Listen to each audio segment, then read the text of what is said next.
जी, तो देखो, oral examination और रिटन एग्ज़ामिनेशन 2 टाइप के एग्ज़ाम कंडक्ट किए जाएँगे इंशाल्लाह। तो जो रिटन एग्ज़ाम रहेगा यानी लिखने वाला जो एग्ज़ाम होगा, वो उसका पेपर जो है 4 तारीख को, शनिचर के दिन 4 तारीख 10 बजे जो है आपको ग्रुप में भेज दूँगी इंशाल्लाह, 10 बजे। तो आप लोगों को क्या करना है, उसके बाद जब भी आपको टाइम मिले 2 दिन का टाइम रहेगा, शनिचर और इतवार। तो 2 दिन के अंदर आपको पेपर लिख कर वापस से मुझे भेजना है, आंसर पेपर लिख कर मुझे भेजना है। तो समझ में आई ये बात कि एग्ज़ाम का पेपर कब अपलोड होगा, इंशाल्लाह ग्रुप में कब आएगा? शनिचर के दिन 10 बजे आपको पेपर दिया जाएगा। आप लोग जो है 2 दिन के अंदर, शनिचर, इतवार 2 दिन के अंदर जो है, जब भी आपको टाइम मिले 2 दिन के अंदर, तब आप जो है लिख कर वापस से मुझे भेजना है उसका आंसर। और ये जो पेपर रहेगा वो 60 मार्क्स का रहेगा, 60 मार्क्स का। और जो ओरल रहेगा, बोलने वाली जो एग्ज़ाम रहेगी ज़ुबान से, वो कितनी होगी? वो 40 मार्क्स की होगी। तो टोटल एग्ज़ाम कितना है? 100 मार्क्स का एग्ज़ाम लिया जाएगा इंशाल्लाह। तो आप लोग यहाँ पर स्क्रीन पर देख रहे होंगे, 4 तारीख को कुछ नाम है और 5 तारीख को कुछ नेम है।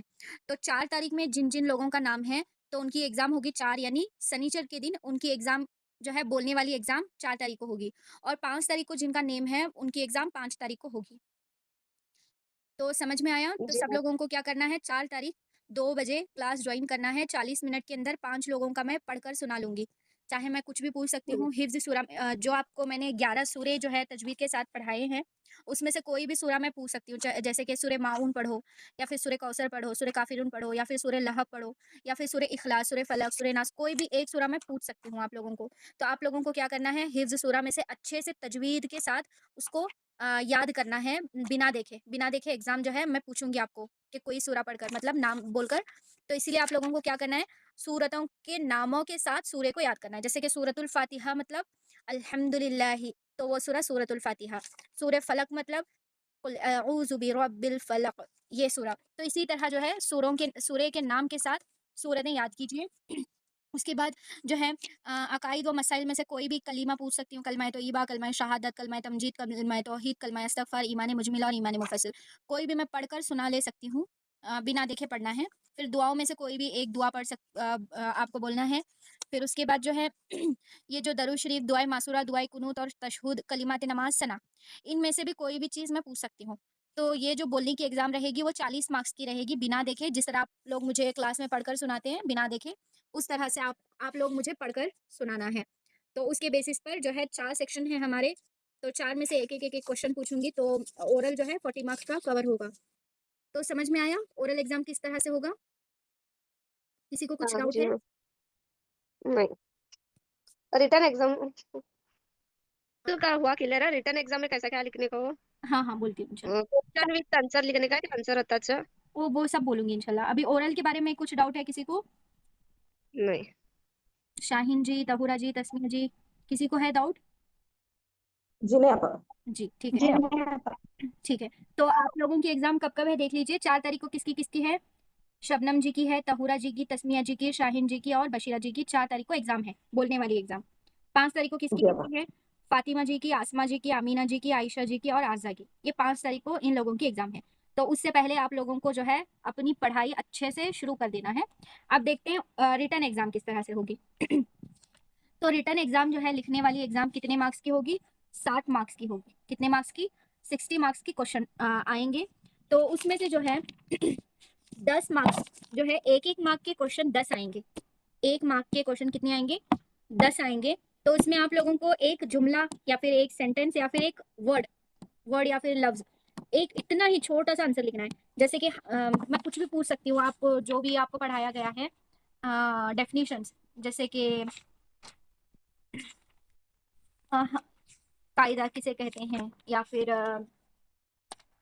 इसमें हरकत कितनी है, फिर सुकून का कायदा, हुरूफ मद्दा के बारे में, खड़ा ज़बर खड़ा ज़ेर के बारे में, या फिर हमारे नबी के बारे में कोई भी क्वेश्चन, या फिर अकायद किसको कहते हैं, मसाइल किसको कहते हैं, नमाज कितनी है, ये सारी चीज़ें। तो ये सारे मैं एक-एक मार्क के क्वेश्चन में पूछ सकती हूँ। तो उसमें क्या है, आप लोगों को एक जुमला लिखना है या फिर एक लफ्ज़ लिखना है। क्वेश्चन भी लिखना है और आंसर भी लिखना है। पेपर में क्वेश्चन भी लिखना है और आंसर भी लिखना है। फिर उसके बाद जो है, ये कितने मार्क्स के आएँगे? 10 मार्क्स के। एक क्वेश्चन 1 मार्क का होगा, वैसे 10 क्वेश्चन्स आएँगे, टोटल 10 मार्क्स।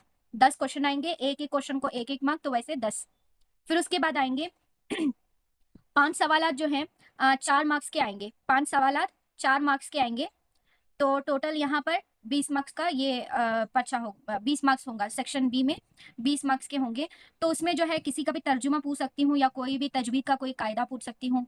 आपने कौन-कौन से पढ़े हैं? हुरूफ़ मखारिज से लेकर मुरक्कबात, हरकत, हुरूफ़ मद्दा, फिर खड़ा ज़बर, खड़ा ज़ेर, ये जो भी आपको पढ़ाया गया है उसमें से कोई भी एक कायदा पूछ सकती हूँ।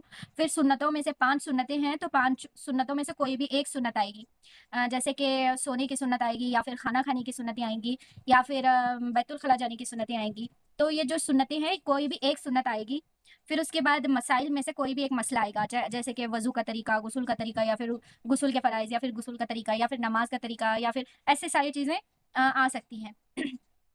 तो उसके बाद जो है लॉन्ग आंसर्स में मतलब जो लंबे जो लिखने वाले होंगे, उसमें जो है एक क्वेश्चन 10-10 मार्क्स का होगा। एक क्वेश्चन 10 मार्क्स का होगा, वैसे 3 क्वेश्चन्स आएँगे, तो इस पर आप लोगों को ज़्यादा से ज़्यादा लिखना है। जितना आप लिखेंगे उतना आपको आंसर मिलेगा। आप अपनी मर्ज़ी से आप आपका नॉलेज यहाँ पर चेक किया जाएगा इंशाल्लाह कि आप दीन के मुताबिक कितना जो है नॉलेज रखते हैं। तो इसके बारे में ज़्यादा से ज़्यादा अच्छे से लिखने की कोशिश करिए।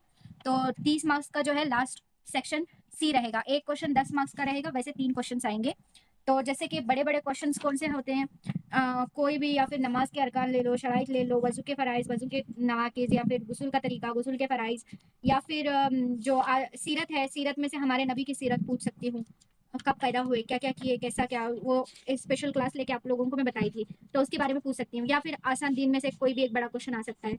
आसान दीन का जो वीडियो भी अपलोडेड है यूट्यूब में, 3 वीडियोज़ अपलोड की हूँ आसान दीन पर, तो वहाँ से भी आप लोग हेल्प ले सकते हैं। जैसे कि दीन क्या है या फिर दीन के कितने शोबे हैं या फिर इनके बारे में मतलब डिटेल में लिखना है। 5 जो शोबे हैं उनके बारे में डिटेल में, ये भी मैं पूछ सकती हूँ।